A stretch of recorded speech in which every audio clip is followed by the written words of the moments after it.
Narcissistic abuse causes all kinds of changes to take place in your life. And one of the biggest things to change in your life is detachment. And I'm not just talking about the detachment from toxic narcissists. I'm talking about your detachment from everything. My name is Kevin, and this is The Royal We.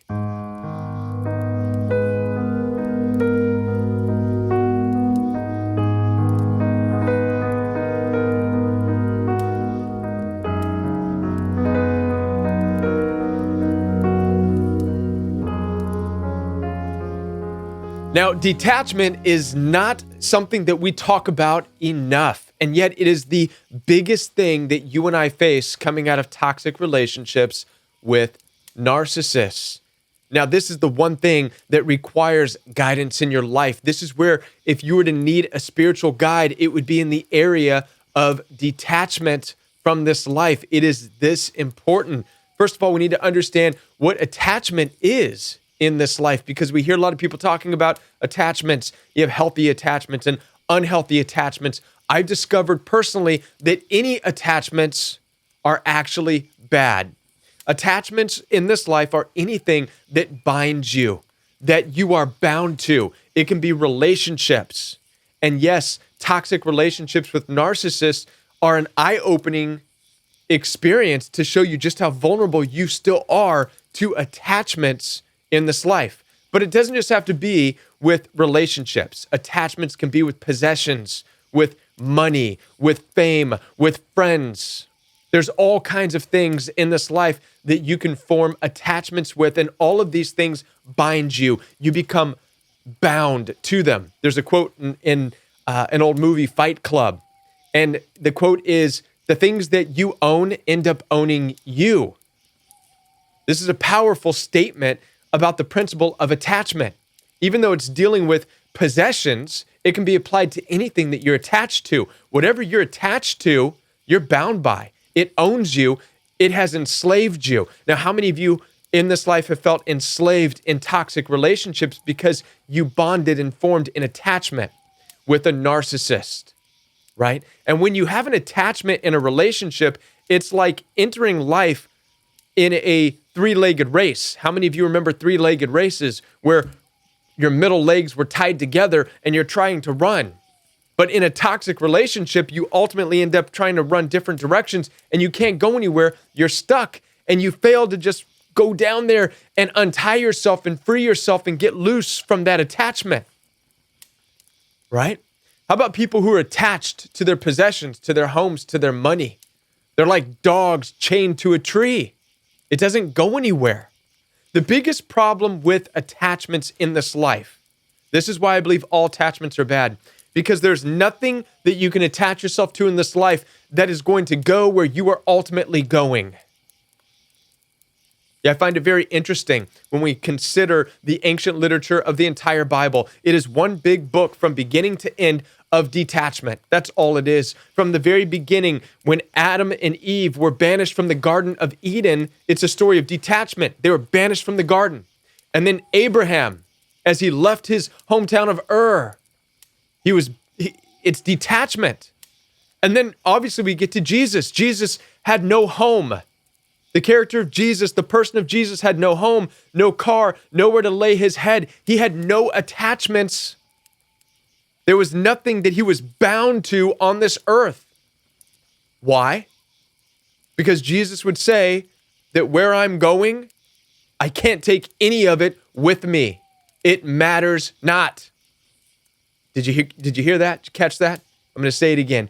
Jesus would say, I'm not bound to anything because where I'm going, I can't take any of it with me.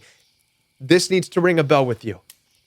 We're vulnerable to attachments in this life, despite the fact that we cannot take it ultimately where we are going. Why are we so attached? Why do we get attached to things in this life? Let's talk about this briefly. Number one, we are conditioned to from infancy. Now, the right way to lead our lives and be instructed in lives is to be that of detaching. Our parents have the responsibility of leading us and guiding us and instilling morals and principles in our lives, but detaching and allowing us to go forth. This is how people progress. But that's not how most of us were born and raised. We were born and raised with attachment theories, staying close to home. And then it's gotten worse in this culture thanks to social media. Thank you, Mark Zuckerberg, for Facebook, which now makes sure that we never get away from the bosses that we used to work for 10 years ago. There is no detachment anymore. You couldn't escape your grandmother or your parents or your old friends or your ex-spouses. You couldn't escape them if you wanted to because we're all connected online. So we have been conditioned for attachment, and by attachment, we are now all enslaved and bound to one another.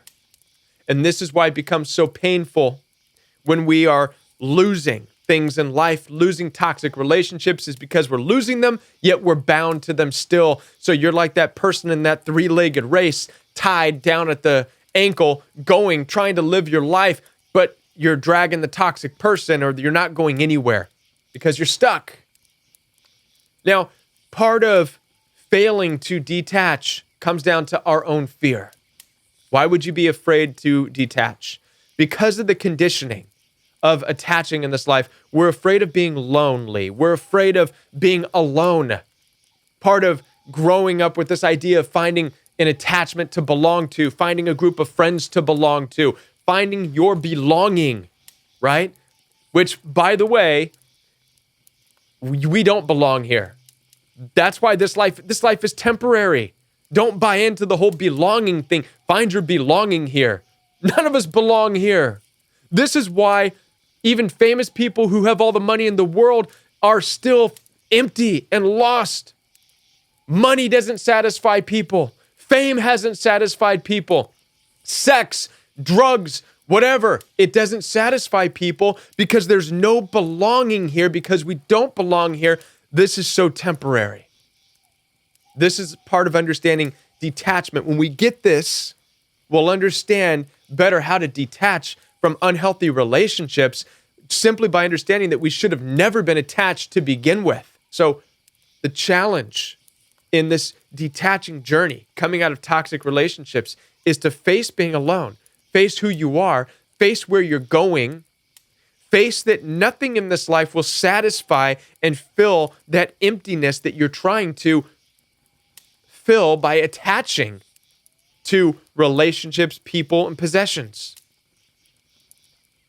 And you realize these things are temporary. They're here today, gone tomorrow. Relationships come and go. We need to understand this. The pain that you're dealing with coming out of narcissistic abuse is a good indicator of your level of attachment. And this is why it's so important now to learn how to detach from everything. Listen, I want to be a part of your healing journey. Down below, you can schedule one-on-one time with me.